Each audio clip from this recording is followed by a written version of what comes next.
सविनम्र आमंत्रित करता हूं अपने उद्बोधन अपनी मार्गदर्शन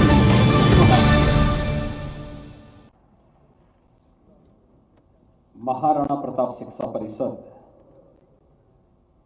संस्थापक सप्ताह समारोह के आज के इस मुख्य समारोह में मुख्य अतिथि के रूप में उपस्थित लोकसभा के माननीय अध्यक्ष माननीय श्री ओम बिरला जी,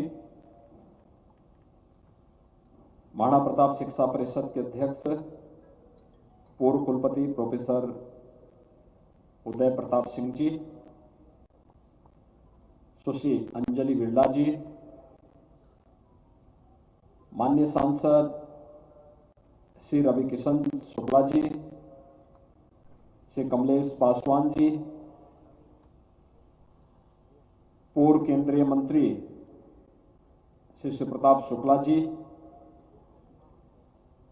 महायोगी गोरखनाथ विश्वविद्यालय के कुलपति major general doctor Atul Vajpayee ji, Madan Mohan Malaviya प्रौद्योगिकी विश्वविद्यालय गोरखपुर के कुलपति प्रोफेसर जेपी पांडे जी, दीनदयाल उपाध्याय गोरखपुर विश्वविद्यालय गोरखपुर के कुलपति प्रोफेसर राजेश सिंह जी, सिद्धार्थ विश्वविद्यालय कपिलवस्तु सिद्धार्थनगर के कुलपति प्रोफेसर हरिबहादुर श्रीवास्तव जी, महेंद्र संस्कृत विश्वविद्यालय दांग नेपाल के पूर्व कुलपति, गुरु गोरखनाथ संस्कृत महाविद्यालय के पूर्व प्राचार्य आचार्य पूर्णचंद्र उपाध्याय जी, आज के इस कार्यक्रम में उपस्थित हमारे सभी माननीय विधायकगण, डॉक्टर धर्मेंद्र सिंह जी, श्री फतेह बहादुर सिंह जी, श्री श्री राम चौहान जी, श्री राजेश त्रिपाठी जी, डॉक्टर विमलेश पासवान जी, श्री महेंद्र पाल सिंह जी, श्री विपिन सिंह जी, श्री श्रवण निषाद जी, महाराणा प्रताप शिक्षा परिषद के हमारे सभी पदाधिकारीगण, जिला पंचायत के अध्यक्ष श्रीमती साधना सिंह जी, आज के इस समारोह में उपस्थित सभी सम्मानित अतिथिगण और महाराणा प्रताप शिक्षा परिषद से जुड़े हुए सभी उपस्थित प्राचार्य, प्रधानाचार्य, आचार्यगण, उपस्थित छात्र छात्राएं, मैं सबसे पहले उत्तर प्रदेश की जनता की ओर से, उत्तर प्रदेश शासन की ओर से महाराणा प्रताप शिक्षा परिषद के इस समारोह में उपस्थित लोकसभा के हमारे माननीय अध्यक्ष श्री ओम बिरला जी का हृदय से स्वागत करता हूं, अभिनंदन करता हूं। मैं उनको हृदय से धन्यवाद देता हूं कि उन्होंने आज इस सारस्वत समारोह में उपस्थित होकर के महाराणा प्रताप शिक्षा परिषद के छात्र छात्राओं को प्रत्यक्ष रूप से और उत्तर प्रदेश की युवा पीढ़ी को एक प्रकार का अपना व्यवहारिक और अमूल्य संदेश दिया है।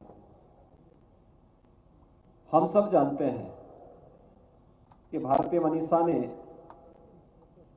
ज्ञान की परंपरा को केवल पुस्तकीय ज्ञान तक सीमित नहीं रखा है। जीवन की व्यवहारिकता ही वास्तविक ज्ञान है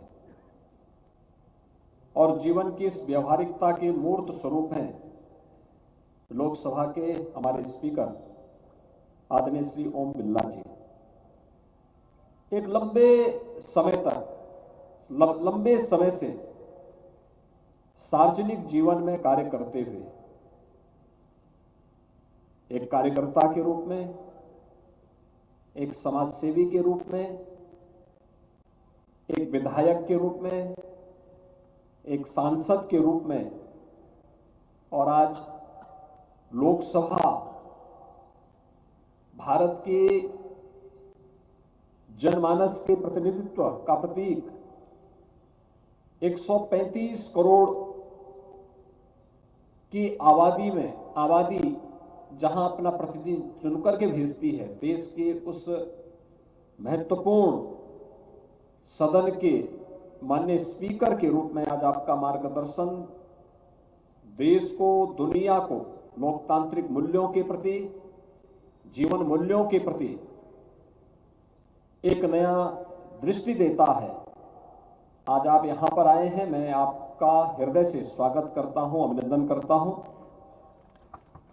हम सब जानते हैं महाराणा प्रताप शिक्षा परिषद की स्थापना 1932 में ब्रह्मलीन महंत दिग्विजयनाथ जी महाराज ने की थी। यह वह समय था जब देश स्वतंत्र था। आजादी से 15 वर्ष पूर्व यह देश किन स्थितियों में रहा होगा। स्वाभाविक रूप से इस समय गोरखपुर आने के लिए साधन भी नहीं रहे होंगे, और जो मेरी जानकारी है कि उस समय गोरखपुर का राजधानी लखनऊ के साथ जो जुड़ाव था वह एक पेंटून ब्रिज से था, पक्का पुल भी नहीं था। और उस समय यहां पर उन्होंने एक बीज रोपित किया था शिक्षा के केंद्र के रूप में, जो आज महाराणा प्रताप इंटर कॉलेज और इन सभी संस्थाओं की मातृ संस्था के रूप में जो महाराणा प्रताप शिक्षा परिषद है। आजादी के 15 वर्ष पहले, और आज यह हमारा सौभाग्य है कि देश आजादी का अमृत महोत्सव मना रहा है। हमने आजादी की लड़ाई को नहीं देखी। इस मंच पर बहुत कम लोग होंगे जिन्होंने आजादी की लड़ाई में प्रत्यक्ष रूप से उस लड़ाई को देखा होगा। उस समय सोचने समझने की एक भावना उनके अंदर रही होगी। हमारे शिक्षा परिषद के अध्यक्ष प्रोफेसर यूपी सिंह जी जैसे कुछ ही ऐसे लोग रहे होंगे जिन्होंने आजादी के आंदोलन को नजदीक से देखा होगा। शेष हम में से ज्यादातर लोग उस लड़ाई के बारे में सुनते हैं, उस आंदोलन के बारे में सुनते हैं, जानकारी लेते हैं। जब ये देश आजाद हुआ होगा उस समय आम जन की भागीदारी क्या थी, कितनी थी, कुछ नहीं कहा जा सकता। लेकिन ये हम सबका सौभाग्य है कि आजादी के अमृत महोत्सव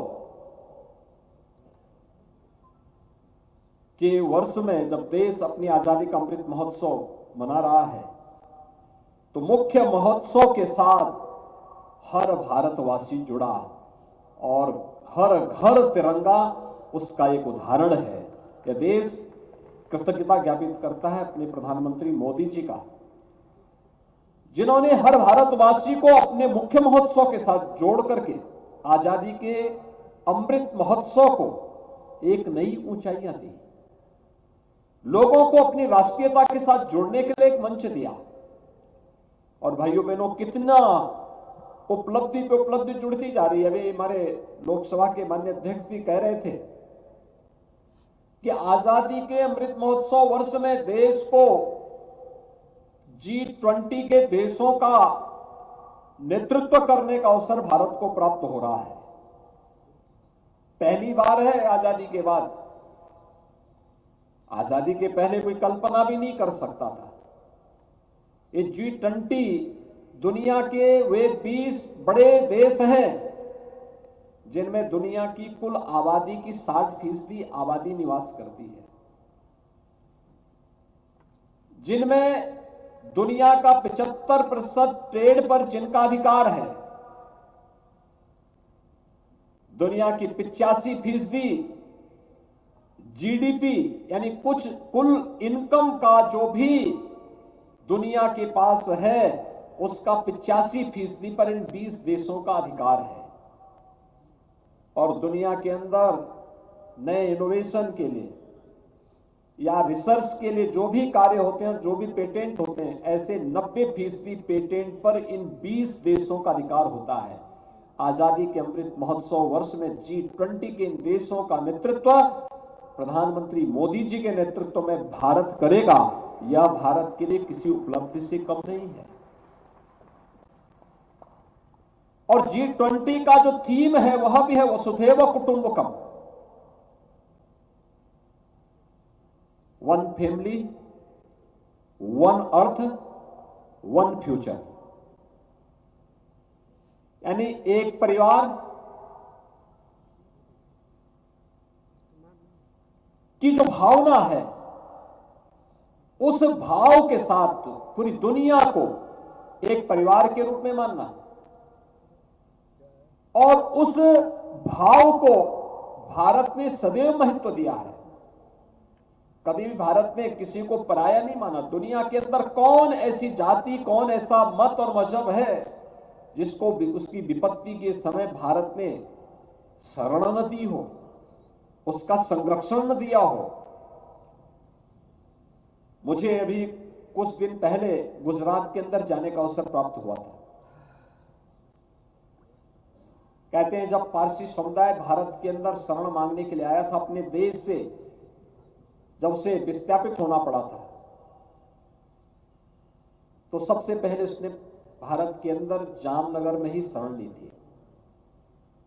वहां के राजा के पास ये कहते हैं कि उनका जो बेड़ा जहाज का आया था ईरान से भाग करके, उन्होंने राजा के पास एक संदेश भिजवाया है। समुद्र के तट पर अपना जहाज खड़ा करके और उनके पास एक संदेश भिजवाया। संदेश इस बात का भेजा था कि हमें अपने राज्य में शरण दे दो। राजा भी जानते थे कि हम किसी बाहरी को शरण देंगे, इसकी एक समय के बाद क्या प्रतिक्रिया हो सकती है। तो कहते हैं कि राजा ने शरण मांगने वाले जो पारसी समुदाय के उनके धर्मगुरु आए थे, उनको उन लोगों के उसको लेकर के भेजा था उन्होंने। तो यहां से उन्होंने संदेश भेजा, एक दूध के गिलास को पूरा भर करके भेजा और भेज करके वापस उनके पास कहा कि एक संदेश था। प्रत्यक्ष रूप से उन्होंने बोला नहीं, लेकिन एक संदेश था कि हमारे राज्य में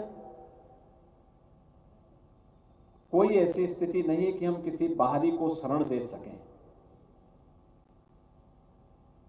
जब ये संदेश पारसी समुदाय के धर्मगुरु के पास पहुंचा, उनके नेतृत्व के पास पहुंचा, तो उन्होंने उसमें मीठा चीनी घोल करके उसको वापस फिर भेजा राजा के पास। संदेश साफ था, उनका संदेश साफ था कि हम भारत के अंदर वैसे ही रहेंगे जैसे दूध में चीनी मिल करके रहती है। यानी हम कोई भार नहीं बनेंगे, हम बल्कि एक नई उपलब्धि के साथ भारत के विकास में योगदान देंगे। और आप देख रहे होंगे पारसी समुदाय भारत के विकास में उसी मजबूती के साथ जुड़कर काम कर रहा है। भारत के सबसे बड़े उद्योगपतियों में टाटा का नाम हम याद करते हैं, बड़े सम्मान के साथ लोग लेते हैं। भारत के विकास के लिए उन्होंने जिस रूप में अपना योगदान दिया वो हम सबके सामने है। कौन ऐसी जाति, मत और मजहब है दुनिया के अंदर जिसको उसकी विपत्ति के समय भारत ने अपने यहां शरण न दी हो। और आज G20 का नेतृत्व करने का अवसर हम सबको प्राप्त हो रहा है। हम सबको देखना चाहिए कौन से ऐसे विषय हैं। उत्तर प्रदेश में 4 शहरों में 11 से अधिक मीटिंगें होनी है। G20 से जुड़े हुए अलग अलग कार्यक्रम होने हैं, लेकिन इसमें उत्तर प्रदेश की, पूरे उत्तर प्रदेश की सहभागिता उस रूप में होनी है। उसको लेकर के हमें अभी से अपनी प्रयास और अपनी एक्सरसाइज को आगे बढ़ाना होगा। किन विषयों को लेकर के हो रहा है? हमारे महाविद्यालय, हमारे विश्वविद्यालय उसको लेकर के अपनी तैयारी स्थानीय स्तर पर कर सकते हैं। उसको लेकर के अभी से हम अपने को तैयार करेंगे। और कौन से ऐसे विषय होने चाहिए जो G20 के इस सम्मेलन के माध्यम से हम आगे बढ़ा सकते हैं, ये हमारे शिक्षण प्रशिक्षण संस्थानों को अभी से तय करने होंगे। भाइयों बहनों, दूसरा जिस ब्रिटेन ने हम पर 200 वर्षों तक शासन किया, उस ब्रिटेन को पछाड़ करके भारत दुनिया की 5वीं बड़ी अर्थव्यवस्था ही बना है। यह भी भारत के लिए कोई कम उपलब्धि की बात नहीं है। और उस ब्रिटेन को पछाड़ करके 5वीं अर्थव्यवस्था बनने के साथ ही आज दुनिया की भारत की अर्थव्यवस्था दुनिया के अंदर सबसे तेज गति से उभरने वाली अर्थव्यवस्था में से है। लोकतांत्रिक मूल्यों और आदर्शों के साथ जीने की स्थिति, और उसमें अपनी अर्थव्यवस्था को कोरोना कालखंड में भी जिस मजबूती के साथ भारत लेके गया, वो किसी उपलब्धि से कम नहीं। ये पहली बार हुआ है। मैं बार बार इस बात को कहता हूं, कोरोना महामारी के आने के 9वें महीने भारत को प्रधानमंत्री मोदी जी ने वैक्सीन दे दिया था, और एक नहीं दो स्वदेशी वैक्सीन दिया। इंसेफ्लाइटिस से यहां पर मौतें होती थी। इंसेफ्लाइटिस से पूर्वी उत्तर प्रदेश में हर वर्ष हजारों मौतें होती थी। जापान में इंसेफ्लाइटिस का टीका, इसका वैक्सीन 1905 में बन गया था, और भारत में उस वैक्सीन को आने में 100 वर्ष लगे। 2006 में गोरखपुर में और पूर्वी उत्तर प्रदेश में इंसेफ्लाइटिस के वैक्सीन लगे थे 2006 में। यानी जापान में 1905 में बन गया था, लेकिन गोरखपुर पहुंचते पहुंचते उस टीके को 100 से ज्यादा साल लगे हैं। लेकिन भाइयों बहनों, कोरोना जैसी महामारी में हर नागरिक के जीवन को बचाने के लिए प्रधानमंत्री मोदी जी ने 9वें महीने दुनिया के अंदर जो सबसे तेजी के साथ टीकाकरण के लिए कार्य हुआ था, उसमें भारत के अंदर भी हुआ। भारत ने एक साथ 2 टीके दिए, और भारत की 135 करोड़ की आबादी को 135 करोड़ की आबादी को निःशुल्क वैक्सीन का एक नहीं 2 डोज तो निःशुल्क दिए ही, प्रिकॉशन डोज भी सब लोगों को फ्री में उपलब्ध करवाने की कार्रवाई की। एक नया भारत है, आज दुनिया के लिए कौतूहल और आश्चर्य का विषय बना हुआ है। जितना भारत अपने यहां गरीबों को आवाज देता है, उतने में एक नया ऑस्ट्रेलिया बस जाता है। आप देखते होंगे भारत के अंदर 3 करोड़ से ज्यादा लोगों को एक आवास मिला है। ये 3 करोड़ की आबादी को एक आवास उपलब्ध होना, ऑस्ट्रेलिया की कुल आबादी ही 3.25 करोड़ की है। यानी वहां के हर परिवार, एक परिवार में 5 लोग होंगे, लेकिन हमारा कहना है कि हर व्यक्ति को एक आवास भी मिल जाए तो भी ऑस्ट्रेलिया से ज्यादा आवास हम लोगों ने भारत के हर नागरिक को भारत के अंदर उपलब्ध कराए हैं। भारत ने अपने यहां 80 करोड़ लोगों को, अमेरिका और यूरोपियन यूनियन की कुल जितनी आबादी है, उस कुल आबादी के हिसाब से जितनी कुल आबादी है दुनिया के उन सभी प्रतिष्ठित और बड़े देशों की, विकसित देशों की, उतने लोगों को पूरे कोरोना कालखंड में भारत ने फ्री में राशन की सुविधा उपलब्ध करवाई है। 80 करोड़ लोगों को। ये कोई उपलब्धि से कम नहीं है। भारत जैसा देश कोरोना जैसी महामारी के सामने जिस मजबूती के साथ कार्य करता रहा, दृढ़ इच्छा शक्ति, यशस्वी नेतृत्व, चुनौतियों के बीच से रास्ता निकालने, हर विपरीत परिस्थिति में कार्य करने का एक जज्बा, और उसी में देश के हर नागरिक को बिना भेदभाव के योजनाओं का लाभ देना, जो भारत की परंपरा रही है, उसके अनुरूप ये सारे कार्य हुए। अलग अलग तबके के लिए अलग अलग प्रकार की व्यवस्थाएं। जब दुनिया कोरोना में पस्त थी, लोगों की समझ में नहीं आ रहा था क्या हो रहा है, तब भारत कहीं वैक्सीन का निर्माण कर रहा था, कहीं वेलफेयर की किसी स्कीम को आगे बढ़ा रहा था, कहीं पर पीएम स्वनिधि योजना के माध्यम से स्ट्रीट वेंडर के वेलफेयर के लिए कोई नई स्कीम को आगे लॉन्च कर रहा था, कहीं पर राष्ट्रीय शिक्षा नीति के माध्यम से अपने युवाओं के उज्जवल भविष्य के लिए अपनी एक नई कार्य योजना को प्रस्तुत कर रहा था। बैठा नहीं रहा। ऐसा नहीं कि हम केवल कोरोना तक ही, प्रबंधन तक ही सीमित थे। कोरोना प्रबंधन एक पक्ष था, उस पर फोकस था, लेकिन इसके साथ ही अन्य क्षेत्र अछूते नहीं थे, सब पे कार्य हो रहा था। कोरोना कालखंड में ही ओलंपिक हुआ और अब तक ओलंपिक में सबसे बड़ी प्रतिभाग यानी जो टीमें गई थी, सबसे अधिक खिलाड़ियों ने प्रतिभाग भारत से किया, सबसे अधिक मेडल भी भारत ने पहली बार ओलंपिक में जीते और पैरालंपिक में भी जीते। ये तो कोरोना कालखंड के अंदर ही हुआ था। ये नया उभरता हुआ भारत है और इसमें स्वस्थ प्रतिस्पर्धा के लिए हर व्यक्ति के लिए, हर प्रदेश के लिए भी जगह है। उस जगह में हमें भी अपने को देखना होगा, हम कहां पर हैं। हर एक के लिए अवसर है, उस अवसर को के साथ अपने आप को जोड़ने के तरीके को हमें सीखना होगा, हमारी संस्थाओं को जोड़ना होगा। माननीय अध्यक्ष लोकसभा ने भी यहां पर जो बात कही, भारत लोकतंत्र की जननी भी है,